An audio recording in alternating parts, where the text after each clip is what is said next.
Hey, welcome back. This is Kayla Lindsay with EXP Realty here in Charlotte, North Carolina.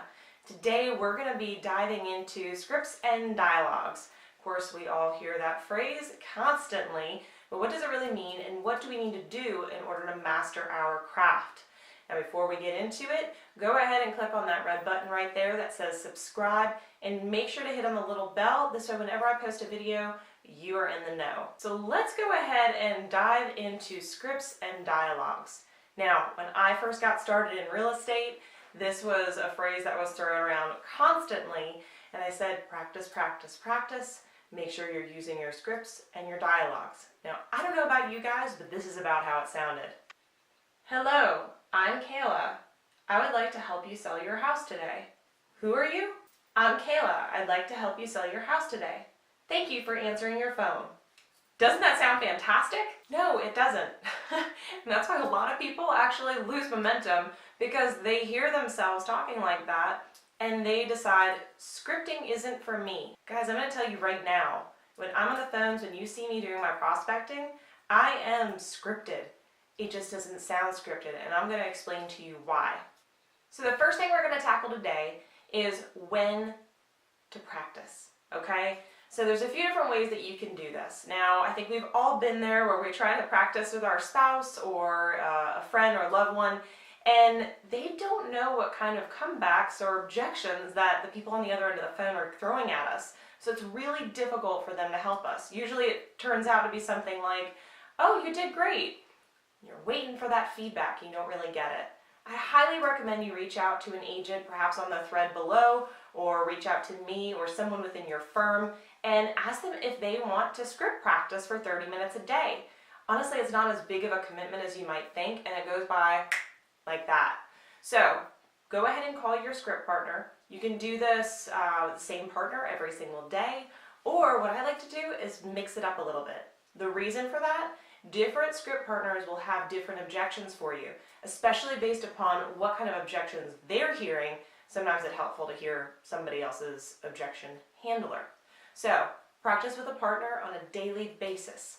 See, the other thing you can do is record your scripts. Just record them with your voice, line by line.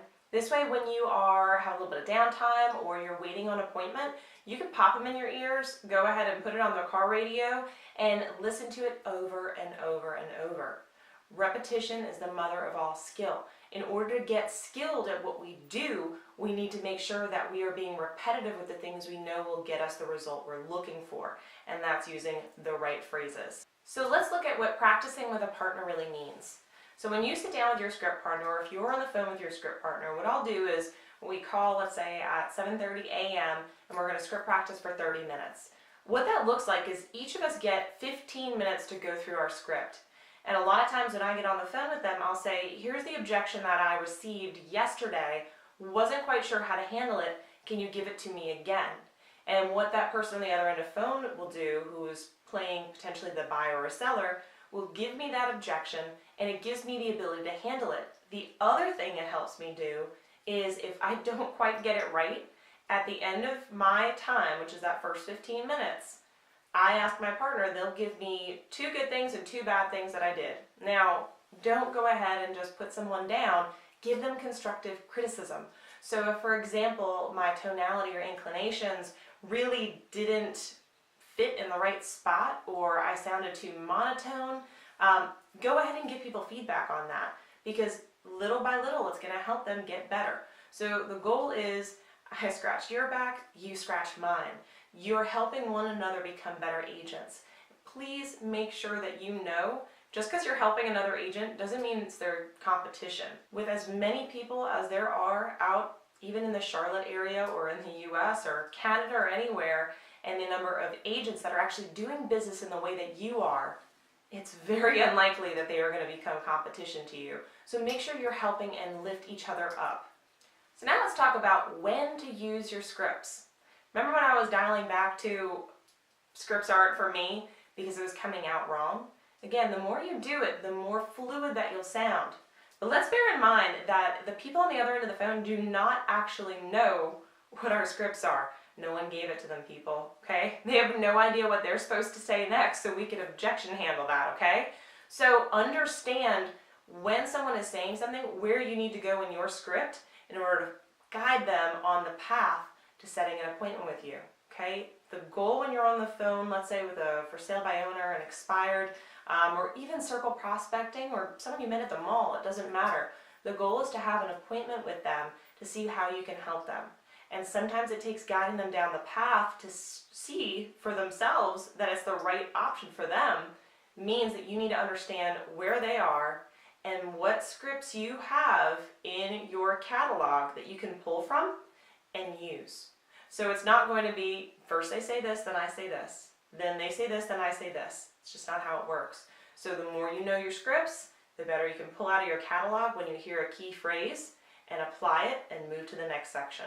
Okay, so think of it in your mind, if you're a visual person, like that. Here's your objection. I'm handling it with this objection handler, and we're moving on.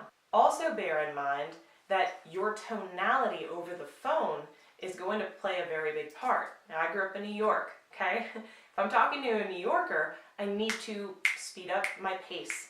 It's going to be a very quick conversation because they don't have a lot of time, so I need to get to the point very quickly and make sure they understand what I'm talking about. Then if I have somebody who perhaps is from the South, maybe older in age, I'm going to be talking a little bit slower, matching their rate of speech. So if they answer the phone, hello, how are you? Slow it down. Match that, otherwise they are going to feel anxious on the phone and they're not going to want to talk to you. Their guard automatically goes up. Being we can't see body language through the phone, our tonality and rate of speech is extremely important, almost more important than what we're saying. Reason being, you can say the same words in many different ways, but if they don't trust you through the phone, they're not going to listen.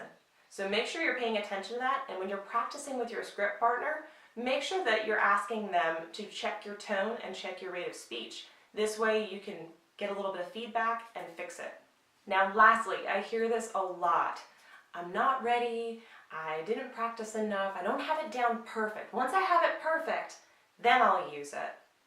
The best possible practice you could get is to pick up the phone and have live interactions with people. At the end of the day, our goal again is to get that appointment to help someone to get their property sold. That is the goal. And if we're not picking up that phone because we're not perfect yet, well, guess what? We're not going anywhere, and we can be really, really perfect and really, really broke. Here's the thing.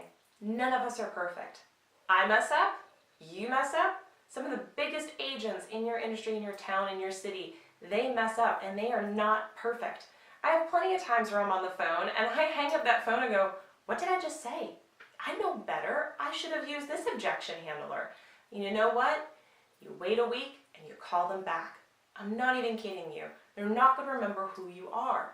Hang up the phone, let it rest, study up, call them back. But don't allow a misstep or a mishap to keep you from picking that phone up, because your phone is what's going to make you the money you need to keep going. So don't go for perfection. Perfection will make you broke. Go for adequate. Adequate will get you the meetings that you need so you can learn and grow and get closings. At the end of the day, that is the goal. So I hope this helped you guys. If you've got any questions or you want me to elaborate, or if you're looking for some awesome scripts, I will go ahead and put some links down on the bottom there, and hopefully that will help you get on your way and over your hurdle to going and getting on the phone. Practice makes you confident, so you got to remember. So go ahead and hit that subscribe button, and I'll see you guys soon.